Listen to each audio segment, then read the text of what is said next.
Chers amis, bonjour. Mon nom est Jean Goyard et vous assistez au programme sur les pas du Padre Pio.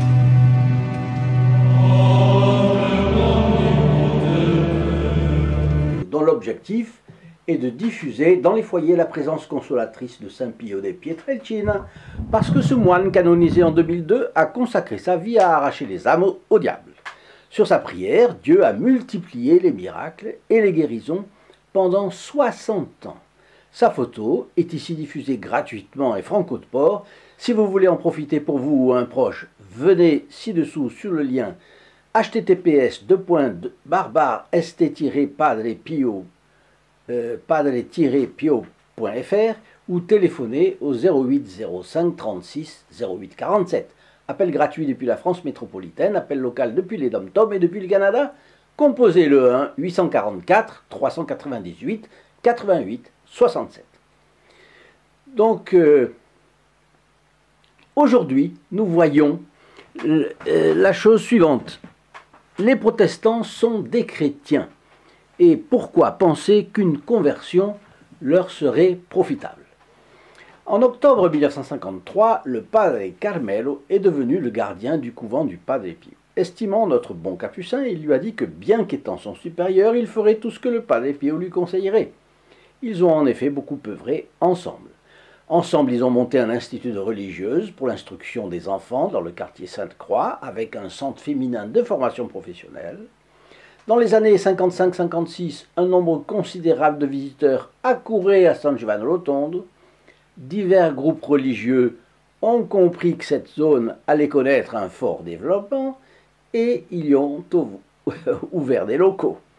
Une nouvelle église évangélique du salut, en particulier, a entamé une vaste campagne de publicité, donné à sa représentation locale le nom de siège épiscopal, s'il vous plaît, et a ouvert son temple dans le quartier du couvent des Capucins. Des gens un peu désorientés ont rejoint cette église, se faisant même rebaptiser. Et donc le père Carmel, un jour, raconte. Un matin, Padre Pio vient me voir navré. Ils se tutoyaient les deux. Dis-moi, tu ne sais rien de ce qui se passe à la périphérie de San Giovanni Rotondo, dans la zone de Sant'Onofrio? Le Padre Carmelo ne savait rien. Tu ne sais pas que des protestants y ont ouvert une école maternelle et que les enfants, quand ils sortent de là, disent des blasphèmes horribles contre Notre-Dame? Il faut faire quelque chose, c'est urgent. Des enfants qui blasphèment contre la Sainte Vierge, c'est consternant. Le padre était ému, dit le père Carmel, et en colère aussi.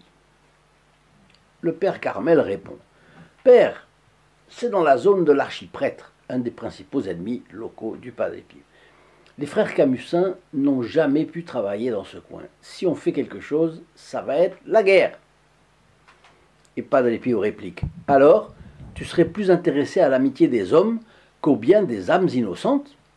Allez, va trouver l'archevêque de ma part et demande-lui l'autorisation d'ouvrir une école maternelle proche de celle des protestants. Et n'aie pas peur.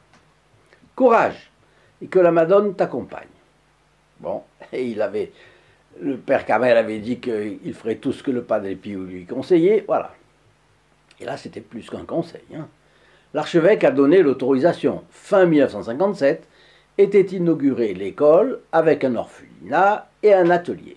Les protestants se sont alors déplacés dans un quartier plus éloigné et Padre Pio a fait aussi construire une troisième école maternelle avec un autre centre de formation professionnelle pour les femmes, un cénacle de culture franciscaine et une revue Il Fraticello, le petit frère, ainsi qu'une coopérative de consommation. Pour les gens pauvres, c'était une coopérative qui facilitait avec les prix, etc. En 2 ans, le problème avait été résolu. Cela est tiré d'un livre Padre Pio, un saint parmi nous de Renzo Allegri. C'est celui-là qui est là. Les blasphèmes prononcés par les enfants avaient spécialement choqué le Padre Pio, et avec raison, puisque vous connaissez cette phrase du Christ, celui qui scandalisera un de ses petits, qui croit en moi, il vaudrait mieux pour lui qu'on lui attachât un coup, au cou la meule d'un âne, qu'un âne tourne, et qu'on le précipitât au fond de la mer. Mais par des amis qui étaient protestants avant d'être catholiques, je sais que nombre de choses vulgaires, sales et dégradantes circulent contre l'Église et la Sainte Vierge dans de très nombreux milieux protestants. Le Padre Pio s'est donc employé à assécher la source de ces blasphèmes. Alors je pense que vous serez d'accord avec moi, le sujet est délicat. L'eau a beaucoup coulé sous les ponts depuis le XVIe siècle et personne n'a envie de ressusciter les guerres de religion. Il y a de nos jours tant de conflits que ce n'est pas le moment d'en rajouter.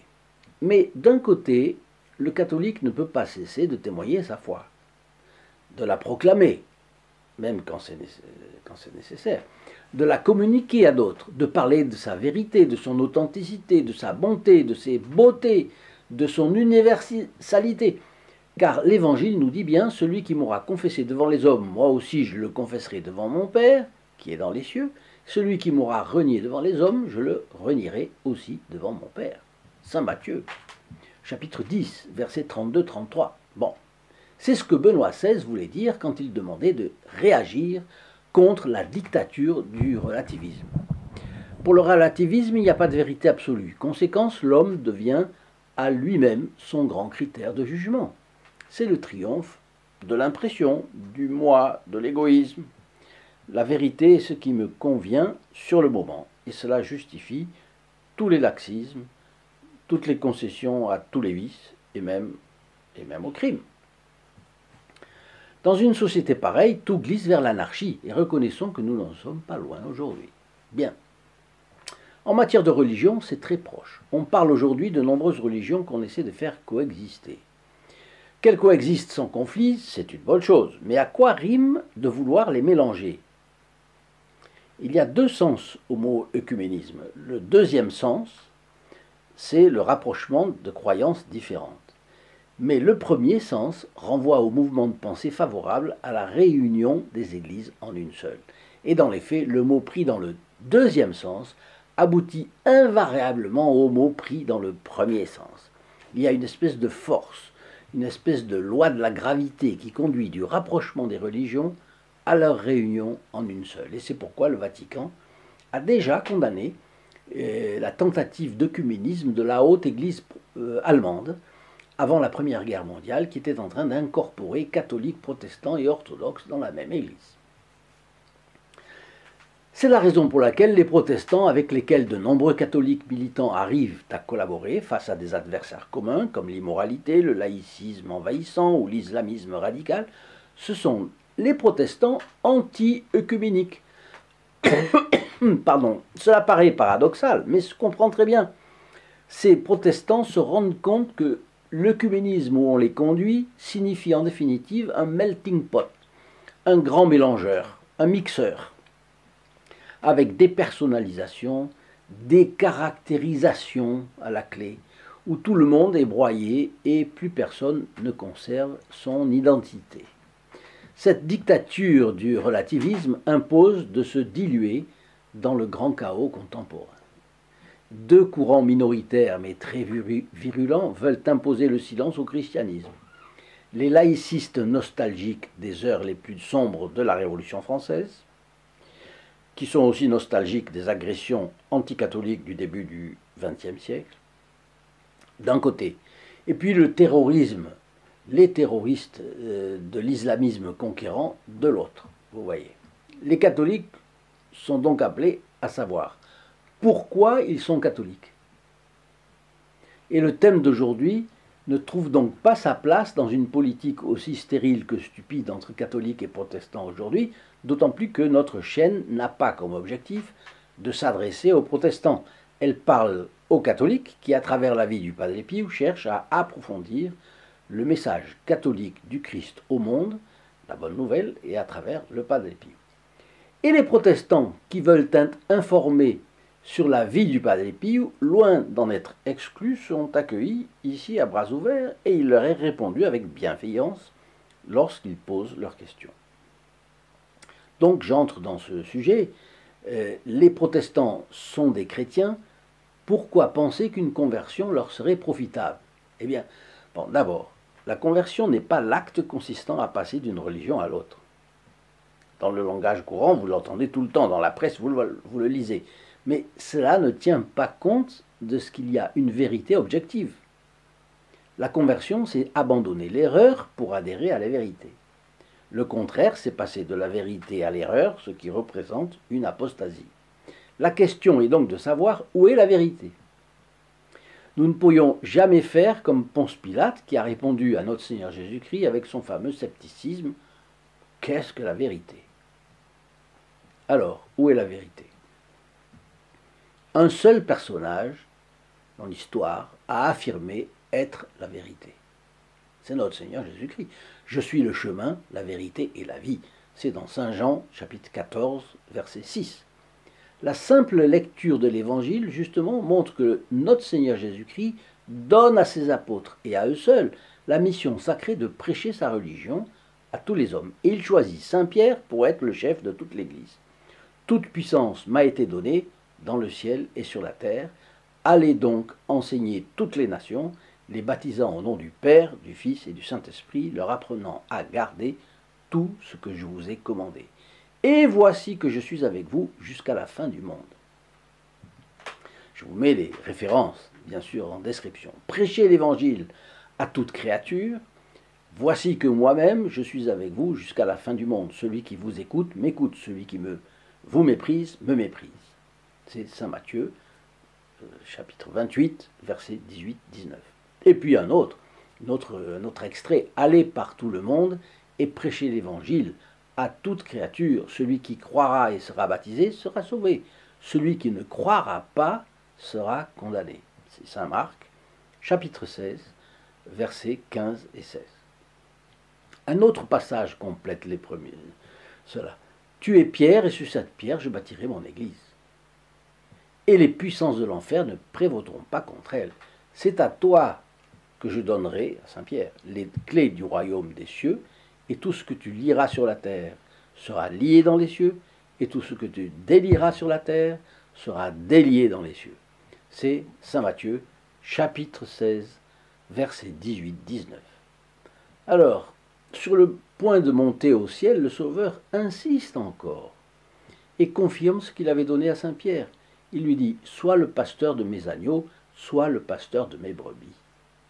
C'est Saint Jean, chapitre 21, versets 15 à 17. C'est donc aux papes et aux évêques, qui remontent par une succession ininterrompue jusqu'à Saint Pierre, que s'adressent ces grandes promesses de Jésus-Christ. C'est à eux qu'est confiée la mission de guider, d'enseigner et de sanctifier les fidèles. Eux seuls sont les pasteurs légitimes du peuple chrétien. Avec eux seuls, Jésus-Christ demeure jusqu'à la fin des siècles. L'histoire le confirme par un fait que les protestants de bonne foi ne pensent même pas à nier. Le pape, évêque de Rome, est le chef de la religion catholique et remonte par une succession ininterrompue jusqu'à Saint-Pierre. De même, les évêques ont toujours été regardés comme les successeurs des apôtres. En résumé, Jésus-Christ dit « mon Église ». Il y a une Église chrétienne. Il ne dit pas « mes églises », mais « mon Église ». Donc il y en a seulement une. Entre tous les groupes religieux qui se disent l'Église du Christ, la seule vraie est celle qui est fondée sur Saint Pierre, gouvernée et enseignée d'abord par Saint Pierre et ensuite par ses successeurs. Et puis il y a une précision encore, c'est que l'Église catholique est la seule qui s'affirme dans la tradition, c'est comme ça, l'unique Église vivante et vraie de l'unique Dieu vivant et vrai. Et vous savez que les sources de la révélation sont deux, c'est les Écritures et la tradition. Dans ces conditions, vous comprenez ce qu'a fait le Padre Pio. Il a voulu préserver l'innocence des enfants de San Giovanni Rotondo et éviter qu'ils ne soient conduits dans le marais de l'erreur. Faisons une pause et regardons quelle parfaite unité découle de cette autorité du pape et des évêques. Partout, les évêques en accord avec le pape. Partout, la même foi, la même doctrine. À Rome, à Paris, en Amérique, en Asie, Afrique, Océanie, partout le même enseignement religieux véritable, celui du vicaire de Jésus-Christ lui-même. Partout le même sacerdoce, le même sacrifice, le même culte, les mêmes sacrements, les mêmes moyens de sanctification et de salut. Partout où elle pénètre, l'Église catholique répand la sainteté chrétienne. Elle est la mère des saints. Elle n'a cessé d'en enfanter depuis 20 siècles. et de voir Jésus-Christ, son Dieu et son fondateur, confirmer par des miracles la sainteté de ses serviteurs. Et on le voit bien avec le Padre Pio. Reprenons le fil de notre sujet, amené par le Fioretti du Padre Pio raconté en début de cette vidéo, ajoutons que c'est pour simplifier que l'on parle de protestantisme. Parce que ce n'est pas une religion, mais une myriade de religions qui se lancent des anathèmes les unes contre les autres. Cela pour une raison simple, quand on se sépare du pape, les divisions et subdivisions se multiplient. Je viens de lire la biographie de Luther par un protestant, professeur au Collège de France, membre de l'Institut dont la compétence historique est universellement reconnue. On y voit Franz Funk Brentano, alsacien. On y voit les affrontements violents entre Luther et certains disciples qui ont pris leur indépendance et ont créé d'autres sectes. Et de fait, les groupes se sont multipliés.